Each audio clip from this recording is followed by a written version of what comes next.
بسم اللہ الرحمن الرحیم الحمد للہ رب العالمین والصلاة والسلام علی رسولہ الکریم وعلی آلہ وصحبہ اجمعین رب اشرح لی صدری ویسر لی امری واحلل عقدۃ من لسانی یفقہوا قولی اما بعد۔ تمام تعریفیں اس اللہ عز و جل کے لیے لائق و زیبا ہے جو تمام جہانوں کا بنانے والا اور اسے پالنے والا ہے، اور درود و سلام اس کے آخری نبی محمد صلی اللہ علیہ وسلم پر۔ الحمدللہ ہم تمام یہاں مرد اور خواتین خطبہ جمعہ کے لیے جمع ہوئے۔ انشاءاللہ عزیز اس مختصر سے وقت میں جس عنوان پر جس ٹاپک پر میں بات کروں گا وہ ہوں گا وہ کام جن کے کرنے سے انسان کی نیکیاں برباد ہو جاتی ہیں۔ مطلب وہ اعمال، وہ کام، وہ چیزیں جو اگر ایک مسلمان کر لے تو مسلمان ہونے کے باوجود بھی اس کی ساری نیکیاں بیکار ہو جائیں گی، اور اگر وہ اسی حال میں مر گیا جو آج کے ٹاپک میں جو باتیں آئیں گی اور اس پر اس کا انتقال ہو گیا تو وہ جہنم میں چلا جائیں گے یاد رکھ۔ لیکن اگر وہ یہ کام کر لیتا ہے تو نیکیاں برباد کر دیتا ہے، پھر توبہ کرے تو اس کا اور اس کے رب کا معاملہ ہے، لیکن اسی حال میں مر جاتا ہے تو وہ جہنم میں جائیں گا۔ تو لہٰذا آج کا جو عنوان جو ٹاپک ہوں گا وہ کام، وہ اعمال جن کے کرنے سے ساری نیکیاں، اور یہ ایک دو نیکیاں برباد نہیں ہوتی یاد رکھ، یہ عمل کرنے سے ساری نیکیاں برباد ہو جاتی ہیں۔ جیسے کہ کچھ اعمال ایسے ہوتے ہیں جن کے کرنے سے اتنی ہی نیکیاں برباد ہوتی ہیں جتنا وہ عمل کیا گیا، جتنی وہ غلطی کی گئی، لیکن یہ وہ خطائیں ہیں، یہ وہ غلطیاں ہیں، یہ وہ اعمال ہیں جس سے تمام نیکیاں برباد ہو جائیں گی، ایک دو نہیں ہوں گی۔ جیسے کہ ایک انسان کسی کے بارے میں کینہ دل میں رکھے، اس سے نیکیاں برباد ہوتی ہیں۔ حسد کرے، نیکیاں برباد ہوتی ہیں، لیکن اتنی پروپورشن میں، اتنا ہی حساب سے جتنی اس نے حسد رکھا، جتنا اس کے کینہ تھی، جب وہ چھوڑ دے تو معاملہ ختم ہو جائے گا، دوسری نیکیوں کا اجر بھی ملتا رہے گا۔ لیکن یہ اعمال وہ اعمال ہے جس کو انسان کر لے تو اس کے سارے اعمال جتنے اس نے کیا ہوں گے نیکیاں سب برباد ہو جاتی ہے، اور اگر توبہ نہ کیا، اسی پر انتقال کر گیا تو سیدھا جہنم میں جائیں گا اور اس سے کبھی نہیں نکلیں گے یاد رکھیں۔ تو آئیے چند وہ اعمال آج میں رکھنے کی کوشش کروں گا۔ یہ وہ اعمال ہیں جو پہلے زمانے میں تو بہت مشکل تھا ان چیزوں کو دیکھنا، لیکن آج کے جدید دور میں بہت کامن، بہت عام ہوتے جا رہے ہیں۔ جیسے جیسے دنیا ترقی یافتہ کہلا رہی ہے، آگے بڑھتے جا رہی ہے، ڈیولپڈ ہوتے جا رہی ہے، دینی اعتبار سے دیکھا جا رہا ہے کہ مسلمان ان ڈیولپڈ ہوتے جا رہے ہیں، ترقی سے پیچھے رہ جا رہے ہیں، آخرتی کامیابی کو چھوڑنے کو پسند کر رہے ہیں دنیا کے فائدہ اٹھانے کے لیے۔ اور ایک چیز جو مسلمانوں میں بڑی رفتار سے بڑھ رہی ہے وہ سائنس اور ٹیکنالوجی کی بنیاد پر دین کا موازنہ کرنا، دین کو اس کے اعتبار سے جج کرنے کی کوشش کرنا کہ اس کے اعتبار سے کتنا کھرا اترتا ہے اور کتنا نہیں۔ دیکھیے ایک بات یاد رکھیے، سائنس اور ٹیکنالوجی اپنا رخ کبھی بدل لیں گی۔ کل تک جو چیز کہی جاتی تھی کہ ایسا ہے، وہ پتہ چلیں گا آج سائنس نے کہا ایسا نہیں ہے، یاد رکھیں، ہے نا۔ ہم جب چھوٹے تھے تو ہم نے اسکول کے اندر یہ پڑھا تھا کہ سورج گھومتا نہیں ہے، سورج اسٹیشنری رہتا ہے۔ میں اپنی بات کر رہا ہوں، یہ میں نے پڑھا تھا سائنس۔ آج کے بچوں کو آپ پوچھیے سائنس میں تو وہ کہیں گے نہیں سورج بھی گھومتا ہے۔ تو مطلب ہم نے جو پڑھا تھا وہ ختم ہو گیا، سلیبس، ہے نا، مٹا دیا گیا، اب کہا گیا وہ غلطی تھی ہماری، ہو گیا، ختم ہو گیا، اب کیا کریں گے۔ تو لہٰذا سائنس رخ بدل سکتی ہے۔ قرآن و سنت، شریعت اللہ رب العزت کی طرف سے نازل کردہ ہے، اس کے مطابق ساری چیزوں کو آپ کو جانچنا ہے، اس کو ساری چیزوں کے مطابق پرکھنا اور جانچنا نہیں ہے۔ تو بہرحال آئیے وہ کام جو سارے اعمال برباد کر دے رکھنے کی کوشش کروں گا، اور اللہ رب العزت سے دعا کرتا ہوں کہ اللہ تعالیٰ ان تمام اعمال سے ہماری حفاظت کرے۔ آئیے سب سے پہلا عمل جو آج ہم دیکھیں گے جس سے ساری نیکیاں برباد ہو جاتی ہے وہ عمل ہے، یاد رکھیے، دین سے ارتداد اختیار کرنا، مرتد ہو جانا، اسلام کو چھوڑ دینا۔ اسلام کو چھوڑنے سے انسان کی ساری پچھلی نیکیاں برباد ہو جاتی ہے، یاد رکھیے۔ اور ارتداد اور مرتد کا صرف معنی یہ نہیں کہ کوئی انسان یہ کہے کہ میں مسلمان نہ رہا، اس کے کئی شکلیں ہو سکتی، یاد رکھیں۔ ہمارے پاس ایک ہی شکل مشہور اور معروف ہے کہ کوئی شخص کہے کہ اب میں مسلمان نہ رہا، تو آپ کہیں گے ہاں یہ تو مرتد ہو گیا، لیکن ایسا نہیں، یاد رکھیں۔ علماء نے اس کی کئی کیٹیگریز باندھی اور 4 ایسی چیزیں ہیں جس کے کرنے سے انسان مرتد ہو جاتا ہے، چاہے وہ منہ سے بولے یا نہ بولے۔ مطلب ہم تو اس شخص کو مرتد کہتے ہیں جو خود کہہ رہے کہ میں نے اسلام چھوڑ دیا، ٹھیک ہے، آپ بولیں گے جو مذہب اختیار کیا، جو طریقہ اختیار کیا، یا کہے میں ایتھیسٹ ہو گیا، چلیے کوئی مذہب کو اختیار نہیں کرتا ہوں، میں کچھ بھی نہیں مانتا ہوں، ملحد بولتے ہیں اس کو۔ الحاد میں نے کیا، میں مانتا ہوں کہ زمانہ ہی سب کچھ ہے، وقت کے اعتبار سے چیزیں ہوتی گئی، ایولیوشن ہوا، وغیرہ وغیرہ، ہم مرتد سمجھتے ہیں، لیکن ویسا نہیں، یاد رکھیں۔ اور یہ عمل ارتداد سے ساری نیکیاں برباد ہو جاتی ہیں، ہم اس کی دلیل بھی انشاءاللہ دیکھیں گے۔ تو 4 چیزیں جس سے انسان مرتد ہو سکتا، پہلا وہ زبان سے کوئی چیز کہہ دے، دوسرا عمل سے کوئی چیز کر لے، تیسرا عقیدے میں کوئی چیز کی تبدیل لا لے، اور چوتھا کسی چیز میں شک کرے دین اور اسلام کی تو بھی مرتد ہو جاتا ہے۔ تو یہ 4 اس کی کیٹیگری ہے مرتد۔ صرف زبان سے کہنے والے کو ہم مانتے ہیں، لیکن یہ سب بھی اس میں شامل ہے۔ آئیے مثال کے طور پر میں دیکھتا ہوں، پہلی چیز جو زبان سے کہہ دے اور وہ مرتد ہو جائے، یاد رکھیے، اس کی مثال یہ ہے کہ مثلاً کوئی شخص اس طرح سے کرے کہ اللہ تعالیٰ کو گالی دے دے، رسول اللہ صلی اللہ علیہ وسلم کو گالی دے دے، فرشتوں کو گالی دے دے، تو یاد رکھیے یہ انسانی مرتد ہو جاتا ہے۔ تو اس نے زبان سے یہ چیز کہی۔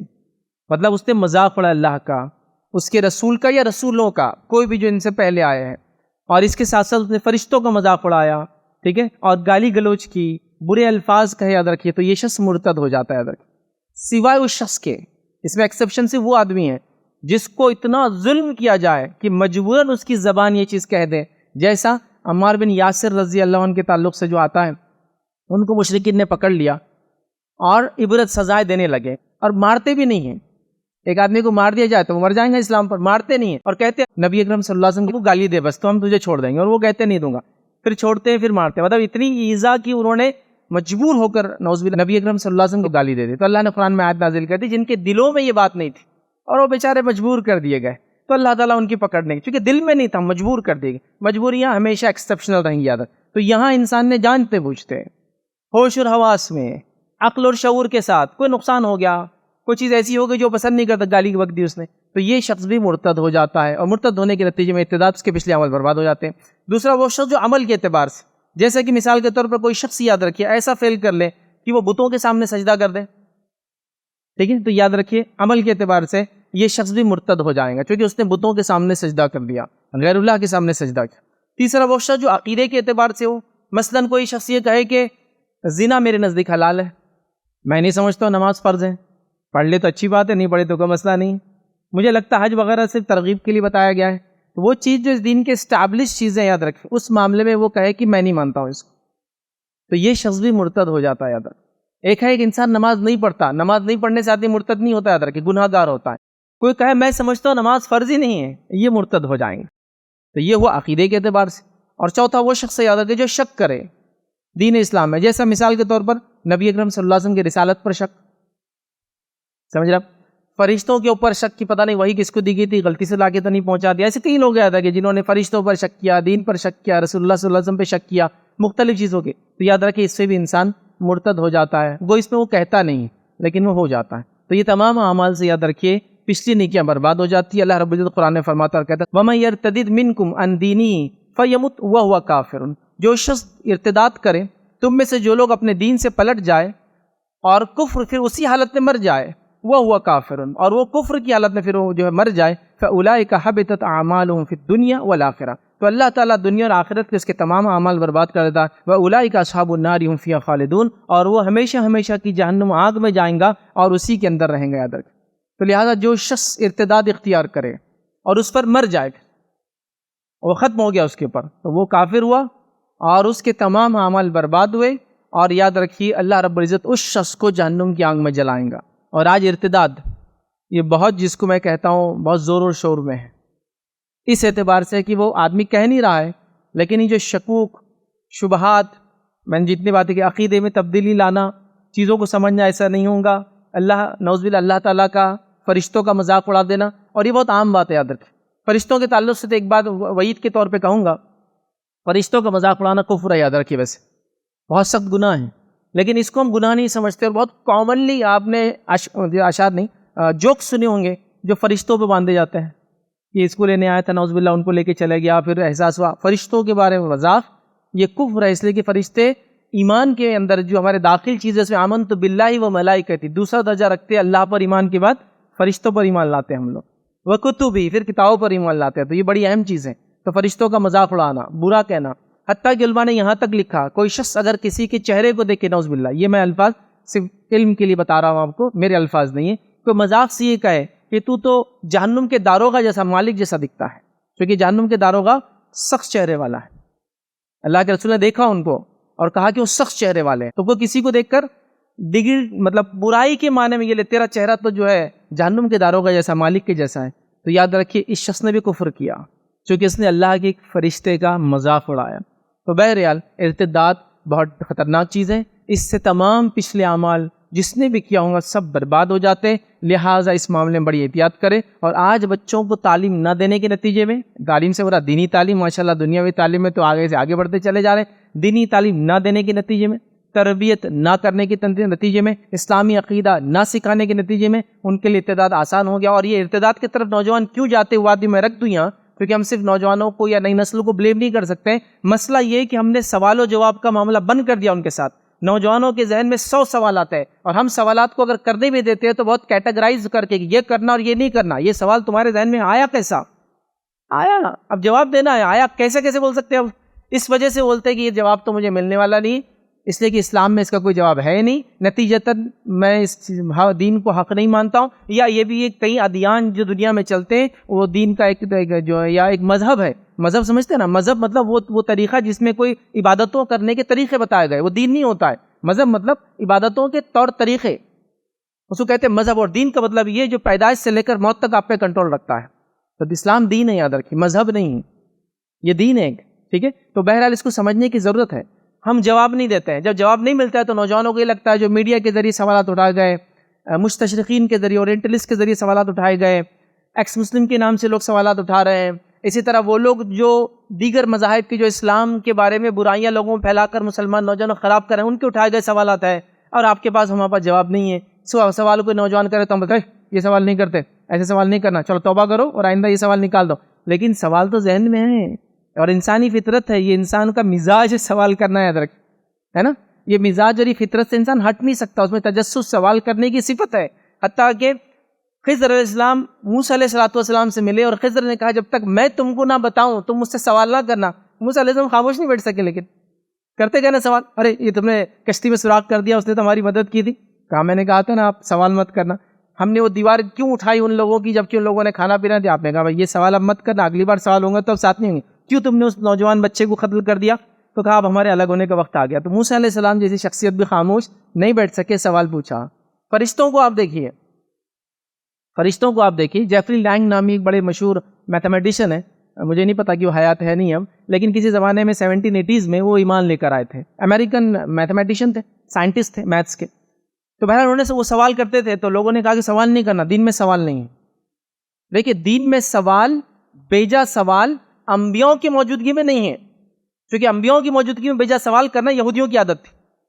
لیکن جب اب نبی چلے گئے، نبی اکرم صلی اللہ علیہ وسلم دنیا چلے گئے، اب سوال جو ہوتے ہیں تجسس کے لیے ہوتے ہیں، تحقیق کے لیے ہوتے ہیں، نالج کے لیے ہوتے ہیں. وہ انبیاء کو تکلیف دینے والے سوال یہود و نصارہ والے نہیں ہیں. ہمارے پاس ایک طریقہ ہے، بولے سوال نہیں کرنا. تو وہ جب سوال کرتے تو لوگ کہتے نہیں دین میں سوال نہیں. تو انہوں نے ایک بڑی بہترین کتاب لکھی تھی، آن لائن اویلیبل ہے، ایون دا اینجلس آسک. مطلب انہوں نے قرآن کو مطالعہ کیا اور کہا حتیٰ کہ فرشتے بھی سوال کرتے ہیں. کیا نا فرشتوں نے سوال، کب کیا؟ آدم علیہ السلام کو جو اللہ نے بنایا تو فرشتوں نے سوال کیا نا کہ تو ایسی مخلوق کو کیوں بناتا ہے جو زمین فساد کرے، خون بہائے؟ ہم ہے نا تیری تقدس، تیری ہم سنا اور تیری بڑائی بیان کرنے کے لیے. تو انہوں نے کہا ایون دا اینجلس آسک، فرشتے تک سوال کرتے ہیں. بھائی تو میں تو ایک انسان ہوں، میرا حق کیوں چنتے ہو سوال کرنے کا؟ تو انسان میں تجسس ہے. تو نئی نسل کو ہم جواب نہیں دے پا رہے. نتیجتاً وہ یاد رکھے الہاد اور ایتھیزم، دین سے بیزارگی، اور پھر مرتد ہونے کے حد تک چلے جاتے ہیں. تو میں پہلے کہوں گا ہم کو اپنا رول ادا کرنا چاہیے. کسی بھی الزام لگانے سے پہلے اپنے آپ کو دیکھنا چاہیے، اس کے بعد بات کرنا چاہیے.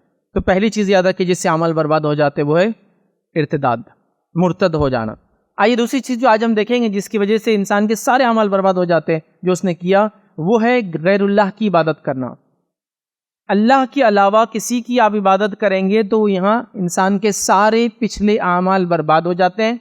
ابھی وقت نہیں ہے ورنہ میں آیتیں پڑھتا، لیکن میں اس آیت کے آخری حصہ آپ کو پڑھ کے سناتا ہوں جو سورہ انعام سورہ نمبر 6 اور آیت نمبر 88، اس سے پہلے بھی آیتیں چل رہی ہے 84، 85، 86، 87، 88، یہ پورے سلسلے وار چل رہی ہے جس میں اللہ تعالیٰ نے تقریباً کوبش تمام انبیاءوں کے تذکرے کیے. مطلب آیتوں کے اندر پورے نام لیے اللہ نے، اور نام لینے کے پورے بتانے کے بعد جو بات آیت نمبر 88 میں کہی، وہ آیت میں صرف آپ کے سامنے رکھ اللہ نے فرمایا رکھا وَلَوْ أَشْرَكُوا لَحَبِطَ عَنْهُمْ مَا كَانُوا يَعْمَلُونَ. اگر اے نبی صلی اللہ علیہ وسلم یہ لوگ بھی شرک کرتے تو ان کے تمام اعمال ہم برباد کر دیتے. کون؟ یہ انبیاء بھی. یہ انبیاء جن کے نام اللہ نے ایک کے بعد ان آیتوں کا پڑھیے جا کر لیے، اس کے بعد کہا اگر یہ لوگ بھی شرک کرتے تو ہم ان کے اعمال بھی برباد کر دیتے.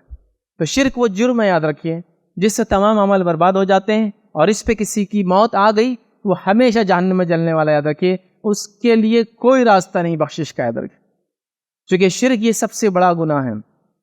اللہ نے اس کے بارے میں اعلان کر دیا کہ اس کی معافی نہیں ہوں گی. ان اللہ لا یغفر ان یشرک بہ ویغفر ما دون ذلک لمن یشاء، کہ اللہ تعالیٰ نے اعلان کر دیا کہ وہ شرک کو کبھی معاف نہیں کریں گا. ہاں اس کے علاوہ گناہ چاہے تو معاف کرے، شرک معاف نہیں ہوتا ہے. ٹھیک ہے، اور اس پر موت آ جائے تو سارے اعمال برباد ہو جاتے ہیں. لیکن بڑی افسوس کی بات ہے شرک کا تو ہمارے معاملات، ہمارے پاس ایسا معاملہ ہے کہ یہ تو دھکے دھکے پر کی جانے والی چیز ہے، بلکہ یہ افسوس کے ساتھ کہہ رہا ہوں، امت مسلمہ میں اکثر مسلمانوں کی پہچان اور نان مسلمز کے اندر مسلمانوں کی پہچان ان کا شرک ہے، ان کی توحید نہیں ہے۔ ایک مسلمان، سچا اور پکا مسلمان، کسی فلم میں اگر بتایا جائے گا تو کس حالت میں ہوں گا آپ بتائیے؟ اس کے گلے میں ایک چیز لٹکی ہوں گی یا اس کے ڈنڈ پہ ایک چیز باندھی ہوئی ہوں گی، اس سے پتہ چلے گا یہ سچا اور پکا مسلمان ہے ہی نہیں ہے؟ تو مسلمان کی پہچان اس کے اب توحید سے نہیں ہے، مسلمان کی پہچان اس کے شرک سے ہے۔ دیکھیے اب، اور واقعی میں ہم نے بنائی، آپ یہاں کوئی چیز کھیل رہے ہیں اور گلے کی ایک چیز لے کے آپ چوم کے بتا رہے ہیں کہ اس کی وجہ سے میں نے فلاں عمل کر دیا اور میں کامیاب رہا، تو پورے لاکھوں اور کروڑوں لوگ جو ویور دیکھ رہے ہیں ان کو لگتا ہے ہاں مسلمان بھی یہ چیز کو مانتا ہے، اس کی وجہ سے دیکھو اس نے سینچری مار لی، اس کی وجہ سے اس نے فلاں کر لیا۔ تو آپ نے اپنے شرک کو اجاگر کیا لوگوں کے سامنے، اور توحید کی دولت جو ہم کو دی گئی تھی، یاد رکھیے یہ وہ نعمت تھی، یاد رکھیے جس کے لیے انبیاؤں کو تکلیف دی گئی، کاہن، جادوگر، نعوذ باللہ پاگل، زنا کے الزام لگے، جیل گئے، قتل کیے گئے، مارے گئے، ظلم کیے گئے، تکلیف دیے گئے، اپنے شہر سے نکالے گئے اور ہجرت کر کے دوسری جگہ جانا پڑا، کیا کچھ نہیں ہوا، ان کے بیوی اور بچوں کو شہید کیا گیا، ان کے ماننے والوں کو تکلیف دی گئی، یہ ساری چیزیں صرف توحید کے لیے ہوئی، یاد رکھیں۔ شرک کے خلاف یہ عمل کیا گیا، سبحان اللہ، وہ قوم نے اپنے آپ کو شرک میں ڈبا دیا۔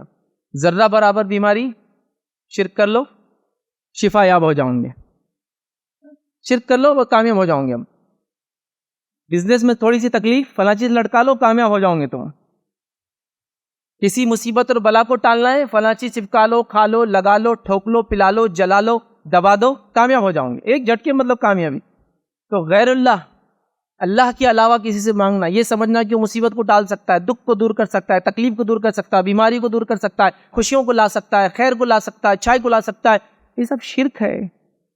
اور چیزوں سے وہ توقعات رکھی جاتی جس کے بارے میں تعجب ہوتا ہے، مطلب اللہ کی مخلوقات بھی کبھی دیکھتی ہوں گی جو انسانوں کے علاوہ ہے، جنوں کے علاوہ ہے، چرند پرند تک تو ہنستے ہوں گے ایک مسلمان پر کہ اللہ نے اس کو ایک مسلمان گھرانے میں پیدا کیا اور یہ کیسے کیسے شرک کرتا ہے، کہ اس کو بھی ہنسی اور تعجب ہوتا ہوں گا۔ چونکہ یاد رکھیے اللہ کی تمام مخلوق توحید پر رہتی ہے، ہمیشہ جھاڑ پہاڑ چرند پرند سورج چاند سب ذکر ہی کرتے رہتے ہیں، ہمیشہ توحید پر ہوتے ہیں، یاد رکھیں۔ اور کبھی کبھار جب انہی کے ساتھ شرک کیا جاتا ان کے ذریعے تو وہ بھی تعجب کرتے ہوں گے، ہے نا؟ کوئی اپنے تقدیر کی حالت طوطے سے نکلوا رہا ہے، تو کوئی کسی جانور کے ناخن سے اپنے تقدیروں کو بدلنا چاہتا ہے، تو کوئی کسی جانور کے ناخن کو گلے میں لٹکا کے سمجھتا ہے اب میں ڈر اور میرا بچہ محفوظ ہو گیا، ہے نا؟ یہ سب مطلب یہ تعجب خیز چیزیں ہیں۔ اسلام کب کے یہ سب چیزوں کو چھوڑ چکا ہے، یاد رکھیے۔ جب اس صحابہ ایمان لائے تھے تو بہرحال وہ اسی قسم کی چیزوں میں ہوا کرتے تھے، یاد رکھیں۔ جب توحید آ گئی تو یہ سب چیزیں چلی گئی، یاد رکھیں۔ لیکن تعجب کی بات ہے مسلمان آج بھی اس میں لگے پڑے، یاد رکھیں۔ تو شرک، اللہ کے علاوہ کسی کو شریک کرنا، یاد رکھیے یہ بڑا سنگین جرم ہے، اور اللہ نے کہہ دیا اگر یہ تمام انبیاء بھی شرک کرتے تو ان کے عمل ہم برباد کر دیتے۔ اب ان انبیاؤں کے علاوہ بات سنیے، نبی اکرم صلی اللہ علیہ وسلم کے بارے میں جب شرک کا معاملہ ہے تو اللہ نے اللہ کے رسول صلی اللہ علیہ وسلم کو کیا کہا، ذرا وہ بھی سن لیجئے۔ سورہ نمبر 39 آیت نمبر 65 میں اللہ فرماتا اور کہتا ہے یقیناً آپ کی طرف بھی ہم نے اور آپ سے پہلے بھی تمام نبیوں کی طرف وہی بھیجی، وہی کی گئی۔ کیا وہی کی گئی ہے؟ کہ اگر آپ نے بھی شرک کیا، ہم نے اس سے پہلے وہی کر دی سب چیزوں کی، اگر آپ نے بھی شرک کیا، اور اللہ فرماتا شرک کیا تو بلا شبہ آپ کا عمل ضائع ہو جائے گا، اور آگے اللہ نے فرمایا ہو جائیں گا، اور یقیناً آپ خسارہ پانے والے لوگوں میں ہو جائیں گے۔ نبی اکرم صلی اللہ علیہ وسلم کو فرمایا جا رہا ہے کہ اگر آپ نے بھی شرک کیا، لئن، اللہ فرماتا ہے لئن اشرکتا، اے نبی اگر آپ نے بھی شرک کیا تو آپ کے بھی عمل ہم برباد کر دیں گے، اور آپ آخرت میں خسارہ، اور آخرت کا خسارہ جہنم میں، یاد رکھیں۔ تو آپ بھی خسارہ اٹھانے والوں میں ہو جائیں گے اگر آپ نے بھی شرک کیا۔ تو نہ پچھلے انبیاؤں کو اجازت تھی شرک کرنے کی، نہ نبی اکرم صلی اللہ علیہ وسلم نے شرک کیا، بلکہ آپ کو وارننگ دی گئی کہ نبی آپ نے شرک کیا، یقیناً اللہ کے رسول صلی اللہ علیہ وسلم کبھی شرک نہیں کرنے والے تھے۔ یہ آپ کو بتا کر یہ امت کو بتایا گیا کہ نبی کو بھی اس چیز میں چھوٹ اور ڈھیل نہیں ہے، تو تم لوگ تو کبھی تھوڑی بھی سوچنا مت یہ چیز کرنے کا۔ انبیاؤں کا سیدھا ریپو، سیدھا تعلق کس سے رہتا ہے؟ سبحان اللہ، اللہ رب العزت سے، یاد رکھیں۔ وہی آتی ان کے پاس، ٹھیک ہے؟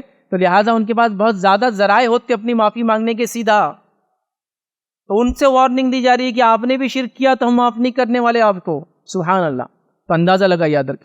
تو لہٰذا شرک بڑی ڈینجر چیز ہے، یاد رکھ۔ ڈینجر بولنا بھی غلط ہے، سب سے زیادہ خطرناک اور ڈینجرس چیز کوئی ہے اگر تو یہ ہے، اور سب سے زیادہ آسانی سے جو کی جا رہی ہے امت مسلمہ میں، یہی عمل ہے، یاد رکھ۔ بزنس میں تکلیف آ گئی, بزنس ڈوبنے لگا. دیکھیے اللہ سے دعا کیجئے, توبہ استغفار کیجئے, اور دنیاوی ذرائع تلاش کیجئے کہ کیوں بزنس ڈوب رہا ہے. عقل تو یہ کہتی ہے نا, صبح 1 بجے اٹھ کر 3 بجے بزنس پہ جانے والا یہ کہے کہ بزنس ڈوب رہا ہے تو بس ڈوبنا ہی چاہیے نا. کون سا بزنس 3 بجے چلتا ہے یار؟ کہاں کی تو کون سی دنیا میں رہتے ہو تم؟ تو آپ بول رہے ہیں بزنس ڈوب رہا ہے, بزنس سے بیٹھے ہیں اور موبائل کے اندر سر ڈالا ہوا ہے پورا مکمل طور سے. کسٹمر کھڑا ہے تو بولے 2 منٹ رکو, ایک سٹیج پار کر لیتا ہوں. کون سا کسٹمر تیرے پاس آ کے کھڑ رہے گا جو تو گیم کھیلتے رہیں گے سامنے؟ تو یہ تمام چیزوں کو پالا تاغدار کر جب بزنس ڈوب رہا ہے تو اب کیا کرنا ہے؟ اب بزنس ڈوب رہا ہے تو کیا کرنا ہے؟ کاہنوں کے پاس جانا ہے. کاہن سمجھتے ہیں وہ لوگ جو کل کی باتیں بتانے کا دعویٰ کرتے ہیں, یا پچھلا کیا ہوا غائب کی باتیں بتانے کا پچھلا یا اگلی باتوں کا دعویٰ کرتے ہیں. فلاں نے جادو کر دیا آپ کے اس. ارے جادو نہیں, اس کے اوپر جو ہے نا سستی کا جادو ہے. سستی سمجھتے ہیں آپ کہ کاہلی اور سستی انسان کو آگے بڑھنے دی. اس کے اوپر کوئی دوسرا جادو نہیں, اس کے اوپر لوگوں کے کہنے کا جادو ہے. لوگوں کے کہنے کا جادو کیا ہوتا ہے معلوم آپ کو؟ اس کی مثال دوں میں آپ کو. آپ بیمار ہیں, چلو بیماری کا نہیں لیتے ہم, تھوڑا سا بچی کو رشتہ نہیں آ رہا وہ مثال لیتے ہیں. بچی کو رشتہ نہیں آ رہا ہے, آپ بچی کو رشتہ آیا واپس چلے گا, لوگ آئے دیکھے چلے گئے. آپ 2-3 کے بعد کیا ہوتا ہے, ایک عورت آ کے بولتی ہے وہ عورت کو کچھ تو بھی دکھ رہا میرے کو, یہ بہت ہوشیار ہے اس کو سب کچھ دکھتا ہے اس کو, تو یہ بولتی کچھ تو بھی دکھ رہا میرے کو. اب ہو گیا, یہ ہے لوگوں کے کہنے کا جادو. آپ دیکھیے کیا ہوتا ہے. پھر اگلی عورت آتی, کچھ تو بھی دکھ رہا, مطلب کچھ تو بھی کرنی وغیرہ ہے, شاید بچی کو رشتہ نہیں آ رہا. اب اس کا عقیدہ مضبوط ہو رہا کہ ہاں کچھ تو بھی ہے. تیسری بار پھر یہی ہوا, پھر کوئی آتا ہے کچھ تو بھی ہے, تو یہ بولتی ہاں 2 لوگ پہلے بول چکے کچھ تو بھی ہے. یہ ہے بولنے کا جادو. جیسا میں آ کر کہوں کہ آپ کے ہاتھ میں میل دکھ رہا ہے, ارے نہیں یار. پھر دوسرا آدمی پلان سے اور کہا ارے آپ کے ہاتھ میں میل دکھ رہا, ارے نہیں یار. تیسرا آدمی کہے آپ کی آنکھ تو بولتا ہاں میرے ہاتھ میں میل دکھ رہا ہے. 2 لوگ پہلے سے کہہ چکے. یہ بولنے کا جادو رہتا ہے یہ, اور یہ اتنا امپیکٹ فل رہتا, اتنا اثر انداز رہتا کہ میں نے انٹرنیٹ پر ایک پرینک دیکھا تھا جس میں 5-6 لوگوں نے طے کر لیا کہ ایک آدمی نے پگڑی باندھی تھی اور وہ پگڑی تھی کالے رنگ کی. انہوں نے طے کر لیا کہ جا کے کہیں گے ہری رنگ کی پگڑی بڑی اچھی دکھ رہی ہے. ایک آدمی آیا تھوڑی دیر بعد کیا اور کہا ہرے رنگ کی پگڑی بڑی اچھی دکھ رہی ہے. اس نے کہا ہرا, اس سائڈ میں آتا نا, یہ تو کالا ماما ہے, کالی پگڑی ہے. دوسرا آیا تھوڑی دیر بعد, ماشاء اللہ کیا زبردست کالی ہری پگڑی, کالی ہے یا ہری نہیں ہے. 5واں آدمی آنے کے بعد اس نے قبول کر لیا کہ مجھے شاید کلر بلائنڈنس ہو گیا, میں نے آج ہرے کو کالا سمجھ کے باندھ لیا. یہ بولنے کا جادو ہے. ہم میں سے اکثر پہ کوئی جادو نہیں ہوتا, بولنے کا جادو ہوتا ہے. اور پھر جب یہ بات یقین ہو جاتی کہ جادو ہے, بزنس ڈاؤن ہو رہا, بیماری کی وجہ سے, تنگ دستی کی وجہ سے, پریشانی کی وجہ سے, بچہ رات میں ڈر کے اٹھ جا رہا ہے, فلاں جن جادو سے شرک کو اپنا لیا جاتا ہے دھڑلے کے ساتھ. نہیں اب اس کے علاوہ کیا کریں گے, چارہ تھوڑی ہے اس کا, اس کے علاوہ کیا کر سکتا, بیماری جا ہی نہیں رہی دواؤں سے تو کیا کریں گے. ان کے پیروں میں ہم نے لے جا کے پھول چڑھا دیے, شفا یاب ہو گئے. فلاں جگہ جا کر ہاتھ پیر کے ساتھ جھک گئے, نتمستک ہو گئے, کامیاب ہو گئے, بیماری دور ہو گئی. فلاں جگہ جا کر یہ شرک کر لیا پتھر کے سامنے, ہم کو بیماری دور ہو گئی. یاد رکھیے یہ شرک آپ کو لے ڈوبنے والی چیز ہے. کیا ایسا کرنے سے انسان کو فائدہ ہوتا ہے؟ ہاں کبھی کبھی فائدہ ہوتا ہے. کیوں ہوتا ہے کبھی بعد میں دیکھیں گے انشاءاللہ.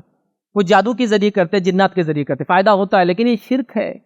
یہ سمجھو. کوئی اگر مجھ سے کہے کیا شراب بیچنے سے نفع ہوتا ہے بزنس میں؟ ہاں ہوتا ہے نا, لیکن وہ کمائی حرام ہے. سمجھو, صرف فائدہ, صرف نفع کی وجہ سے چیزوں کو نہیں کیا جاتا ہے. حلال اور حرام کی تمیز کے ساتھ کیا جاتا ہے کہ اس سے فائدہ ہوتا ہے نہیں ہوتا, لیکن یہ حلال ہے یا حرام ہے وہ دیکھنا پڑتا ہے. ہمیں بس اس فائدے کو دیکھا جا رہا ہے, حلال حرام کی تمیز غائب ہے. لہٰذا سمجھو. تو شرک بہت ڈینجرس جرم ہے, یاد رکھیے. نبی اکرم صلی اللہ علیہ وسلم سے پہلے انبیاء کا نام لے کے بتایا گیا کہ اگر یہ شرک کرتے اعمال برباد ہو جاتے ہیں. رسول اللہ صلی اللہ علیہ وسلم کو وارننگ کے طور پہ کہا گیا, ایکچولی وارننگ امت کو تھی ان کے ذریعے کہ نبی کو ہم یہ بات کہہ رہے تو تم اس بات کو سمجھ جانا کہ شرک مت کرنا. لیکن سبحان اللہ, ہم نے شرک کی اتنی اقسام ایجاد کر لی جس کی کوئی انتہا نہیں یاد رکھی. اور جب نام لیا جاتا ہے, چیزیں بتائی جاتی ہے, تو لوگوں کو بڑا برا لگتا ہے. ایسا نہیں بولنا چاہیے. سب بڑے بھی تو کرتے ہیں نا ہمارے, خاندانی سسٹم چلا رہا ہے, کر لیے تو کبھی کبھار کیا ہوتا. اب آپ نے بولے توبہ بھی ہے تو توبہ کر لیں گے ہم بعد میں انشاءاللہ موت سے پہلے, لیکن اسی شرک کے اندر موت آ جائے تو. اور یاد رکھیے بات میری غور سے سنیے, توحید اور شرک کا معاملہ ایسا ہے, تعلیم کی بنیاد پر انسان اس میں تمیز نہیں کر سکتا ہے, عقیدے کی بنیاد پہ ہی تمیز کر سکتا ہے. صرف تعلیم کی وجہ سے آپ کہیں گے تعلیم یافتہ لوگ ہیں تو شرک نہیں کرتے, ایسا نہیں ہوتا. سب سے زیادہ تعلیم یافتہ لوگوں کو میں آپ کو بتاتا ہوں, میں نے سب سے زیادہ توہم پرست, وہم ڈرنے والا اور بدعقیدہ پایا ہے. اگر آپ کو مثال سننا ہے تو سنیے. جو لوگ فلائٹس میں ٹریول کرتے ہیں 13 نمبر کی کوئی رو نہیں ہوتی فلائٹس میں, کبھی کسی فلائٹ میں نہیں ہوتی. 11, 12, 14 کیوں 13 رہتی؟ اس لیے کہ وہ بولتے 13 ایک برا نمبر ہے, اپشگن ہے. تو فلائٹ جیسی اس میں بھی 13 نمبر کی سیٹ کسی کو نہیں ملی ہوں گی آج تک, سوائے کچھ مسلم فلائٹس کے. وہ لوگ نہیں مانتے تو اس میں 13 ہوتے, لیکن کو بیٹھنا نہیں چاہتے, چینج کرا لیتے لوگ اس کو. دیکھو آپ عام اس میں جاؤ, دیکھو 11, 12, 14 اور 13 کہاں ہے؟ نہیں ہے. تو سب سے زیادہ تعلیم یافتہ لوگ ہیں, لیکن تعلیم انسان کو عقیدے میں نہیں سکھاتی. یاد رکھے, تو عقیدہ ہوتا ہے جو انسان کو سکھاتا ہے کیا صحیح ہے اور کیا غلط ہے. تعلیم اس میں اور آگے بڑھا سکتی ہے, لیکن تعلیم کی بنیاد پر نہیں. چونکہ تو سب سے تعلیم یافتہ مالدار لوگ سفر کریں, لیکن بدعقیدگی کی حالت 13 نمبر سے ڈرتے ہیں. آپ سمجھ رہے؟ اور کہیں اس کے پیچھے توہم یہ ہے کہ 13 نمبر کا اپولو جو تھا, جو چاند پہ جا رہا تھا, وہ 13 بجے اڑا تھا, 1 بجے اڑا تھا اور وہ بلاسٹ ہوگا. دیکھو 13. ہاں یہ تو اپشگن ہے. ہمارے پاس بھی 13 کی بڑی تیزی رہتی. 13 نمبر ہمارے پاس بھی کوئی بہت اچھا نہیں ہے. 13 تیزی فلاں, یہ نمبر نہیں لیے تو اچھا ہے, یہ فلاں کی, یہ سب چیزیں یاد رکھیں. یہ سب چیزیں یاد رکھی. ایک مرتبہ ایک صاحب بات کرنے لگے, میرا بچہ انجینئرنگ میں نمبر لگ گیا. ماشاء اللہ, کتنی بڑی بات ہے نا, مطلب بڑا ہائی تعلیم یافتہ ہے, اچھی بات ہے, خوشی کی بات. تو وہ پڑھائی میں ذرا کمزور جا رہا تھا. پھر کیا کیا؟ تو بولے ہم نے ایک جگہ لے گئے, ایک در پہ لے گئے, ایک قبر پہ لے گئے, اور وہاں لے جا کے اس کا طریقہ یہ ہے, عقل بڑھانے کا طریقہ, کہ شکر ڈالی جاتی زمین پر, اور آدمی نے جانور کے جیسا ہاتھ پیر زمین پہ ٹیکنا, مطلب گھٹنے ٹیکنا, اور اس کو زبان سے سیدھا چاٹنا. جب سے چاٹا بولے اتنا عقل مند ہو گیا جس کی کوئی انتہا نہیں. تو میں نے کہا یار بس وہ شکر وہاں سے لا کے پورے دنیا میں بانٹ دو, سارے بچے عقل مند ہو جائیں گے. پھر تعلیم دیکھو, آپ انجینئرنگ حاصل کر رہے ہیں, لیکن عقیدہ دیکھو, اس لیے عقیدہ انسان کو اونچا کرتا ہے. یاد رکھیے, تعلیم نہیں, اس کی عقیدہ بڑا اہم چیز ہے. یاد رکھیے, مطلب پڑھ رہا ہے, تعلیم دیکھو کس لیول کی, انجینئر بننے والا ہے, اور اس کا عقیدہ دیکھو اس کو جانور بنا رہا ہے. وہ زمین پہ جھک کر کسی جگہ شکر چاٹنے کو یہ سمجھتا ہے اس سے عقل بڑھتی ہے. نہ سائنٹیفک پروف ہے کہ شکر کھانے سے عقل بڑھتی ہے, یاد رکھیے, اور نہ کوئی اس کی دلیل ہے, یاد رکھیے, دین اور دنیا کے اندر. سبحان اللہ. تو پتہ کیا چلا, عقیدہ بڑا اہم ہوتا ہے. یاد رکھیے, تو شرک کے معاملے میں اپنی نسلوں کو تیار کیجیے کہ وہ ریپیل کرنے والی بنے, یہ کہنے والی نہ ہم شرک نہیں کرتے ہیں, یہ عقیدے کے خلاف ہے, یہ توحید کے خلاف. صرف توحید کے خلاف یہ عمل نہیں کہ آپ کہے کہ میں کسی بت کے سامنے جا کے سر ٹیک دوں تو یہ شرک ہے. اس کے کئی اقسام ہیں, یاد رکھیں. اس کو سمجھنا ہوگا, اس کو جاننے کی کوشش کرنا ہوگا. اسی کے تحت یاد رکھیے میں نے ایک پورا لیکچر سیریز ریکارڈ کروائی ہے, دیکھنا چاہتے ہیں کہ جو 32 لیکچرز تقریباً کم بیش 33 گھنٹے کی ریکارڈنگ ہے, 32 لیکچر مشتمل ایک آسپیکٹ جو شرک کا ہو سکتا ہے اور توحید کیا ہے اس کو ایکسپلین کیا. سیریز کا نام ہے توحید اور شرک سیریز, جس کے 32 ایپیسوڈز ہیں. یاد رکھیں, آپ اس کو آن لائن اگر آپ یوز کرتے ہیں تو ضرور دیکھیں. تو وہاں بہت تفصیل میں, اب ظاہر سی بات ہے 33 گھنٹوں میں بات کی گئی تو بہت ڈیٹیل میں سوال و جواب کے ساتھ چھوٹے سے چھوٹا سوال جو توحید کے بارے میں اور شرک کے بارے میں اس میں لینے کی ہم نے کوشش کی. تو دوسرا عمل, جس عمل کے کرنے سے یاد رکھیں انسان کے تمام اعمال برباد ہو جاتے ہیں, وہ جہنم رسید ہو جاتا ہے اور وہ کبھی جنت میں نہیں جانے والا ہے, وہ سب سے ڈینجرس چیز ہے, اور وہ شرک ہے. یاد رکھیے, تو ہم شرک کے بارے میں بچوں کو جو ہے تعلیم دیں, یہ کیا ہوتا ہے اور توحید کیا ہوتا ہے, اپنی نسلوں کو سمجھانے کی کوشش کریں. ورنہ یاد رکھیے جنریشن آئیں گی اور جائیں گی, جس بھی طریقے سے اعمال کریں گے, جتنے بھی اچھے اعمال کریں گے, چاہے نمازی ہو, روزدار ہو, زکوٰۃ دے, حج کرے, سب کرے, توحید میں اگر کوئی کمی تھی تو یاد رکھیے وہ شخص جنت میں نہیں جانے والا. حتیٰ کہ ایک چھوٹی سی چیز, ایک روایت کے الفاظ تو اس طرح سے آتے ہیں کہ 2 لوگ تھے اور وہ جنگل سے گزر رہے تھے. اس جنگل میں کچھ قبائل جنگلی لوگ رہتے تھے, اور ان کا طریقہ یہ تھا کہ جب بھی کوئی شخص وہاں سے گزرے, ان کا جو دیول تھا, جو بت تھا, اس پہ چڑھاوا چڑھائے, نہیں تو وہ چھوڑتے نہیں تھے. اب یہ 2 دوستوں کو پکڑ لیا انہوں نے, کہا کہ چڑھاؤ کچھ نہ کچھ. وہ دونوں نے کہا ہم تو کچھ چڑھا نہیں سکتے, مسلمان تھے. تو شیطان آیا اور کہا کہ اگر یہ تم کو مار دیں گے اس کی وجہ سے, ایک مکھی چڑھا دو لے کر, مطلب ایک مکھی لو, مارو اور چڑھاوا چڑھا دو, اور کیا مسئلہ, نکل جاؤ پھر, کیا اتنا سی چیز ہے. اور اس میں سے ایک نے مکھی کو مار کے چڑھا دیا اور اس کو انہوں نے بخش دیا, مطلب اس کو جانے دیا. اور دوسرے نے کہا کہ نہیں, میں مکھی بھی نہیں چلا سکتا, اور اس کو انہوں نے قتل کر دیا. یہ شخص جنت چلا گیا اس کے قتل ہونے کی وجہ سے, اور وہ شخص جہنم چلا گیا اس کے شرک کی وجہ سے. تو ایک مکھی کی وجہ سے کہ انسان جنت میں گیا, اور ایک مکھی کی وجہ سے کہ انسان جہنم میں گیا. غیر اللہ کے نام پر اس نے مکھی چڑھائی تھی, ہم نے تو بکرے اور سانڈ اور کیا کچھ نہیں چڑھا دیا غیر اللہ کے نام, اللہ کے علاوہ. اور اس کو ہم توحید سمجھ رہے ہیں, اس کو کامیابی سمجھ رہے ہیں, اور کہہ رہے ہیں کہ ہم اللہ کے نام سے ذبح کرتے ہیں. تو مجھے بتاؤ, اگر کوئی انسان کسی جانور کو غیر جو اسلامی طریقے سے ذبح کرے اور بسم اللہ کہہ دے تو حلال ہوا؟ تو آپ بولیں گے نہیں حلال نہیں ہوا, بسم اللہ کہنے کے بعد بھی نہیں ہوا. تو آپ غیر اللہ کے نام پہ قربانی کرے اور اللہ کا نام بسم اللہ لے، بسم اللہ نہیں پورا قرآن بھی پڑھے تو حلال نہیں ہوتا اور وہ شرک ہوتا ہے وہ عمل۔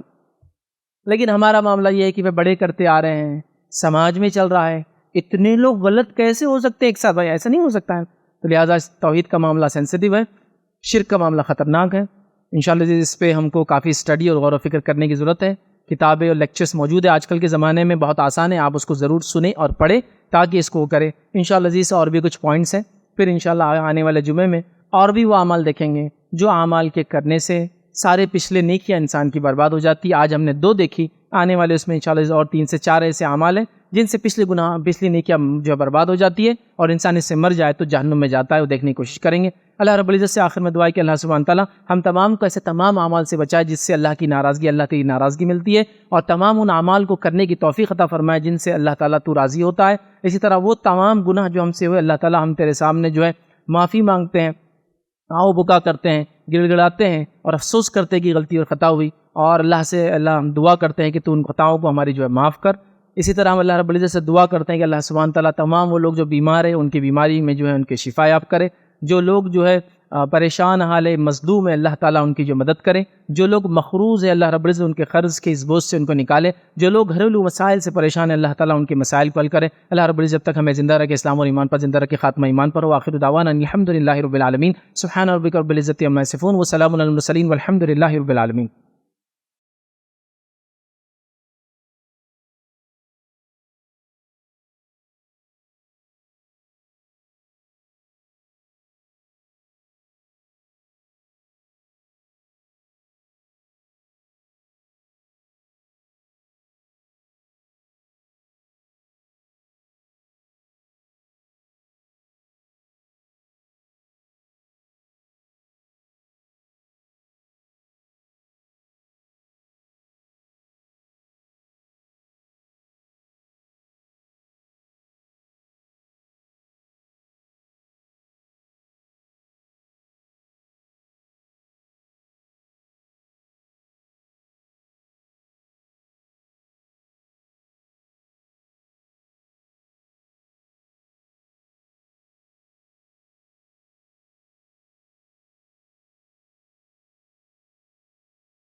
السلام علیکم، آپ بھی ہمارے اس کام میں تعاون کریں اپنی زکات و صدقات کے ذریعے۔ ڈونیشن ڈیٹیلز کے لیے ڈونیٹ اس پر کلک کریں۔ اگر آپ کو ہمارے ویڈیوز پسند آئے ہیں تو اسے شیئر کریں اور سب کے حقدار بنیں۔ روزانہ ہمارے ویڈیوز کو پانے کے لیے ہمارے یوٹیوب چینل کو سبسکرائب کریں اور بیل آئکن دبائیں۔ ہم سے دیگر سوشل میڈیا پہ جڑنے کے لیے ویڈیو میں دیے گئے آئی ڈی کو سرچ کریں۔ جزاک اللہ۔